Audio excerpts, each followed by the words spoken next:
మిరపకాయ బజ్జీలు అయితే పెట్టాను కదా, కొంచెం పిండి ఉండిపోయిందనమాట. దాంతో ఇది ఇలాగా మెత్తటి పకోడీ వేసేసుకోండి. దీంట్లో నేను ఏం కలపల, ఉల్లిపాయలు కూడా ఏమి.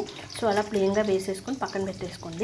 కొంచెం ఒక పండు మిరపకాయ, 2 పచ్చిమిరపకాయలు, ఆనియన్స్ ఒక 4 తీసుకొని కట్ చేసుకున్నాను. వేసుకొని ఉల్లిపాయ బాగా మగ్గిపోవాలన్నమాట. మగ్గిపోయిన తర్వాత పకోడీ వేసుకొని కూర చేసుకోవాలి.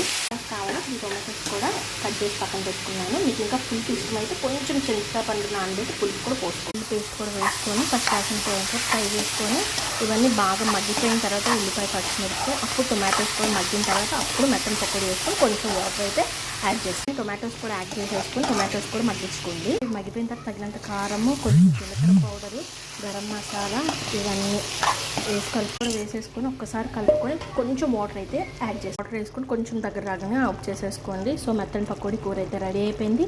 మీకు నచ్చినట్లయితే please like, share and subscribe my channel. Thank you for watching.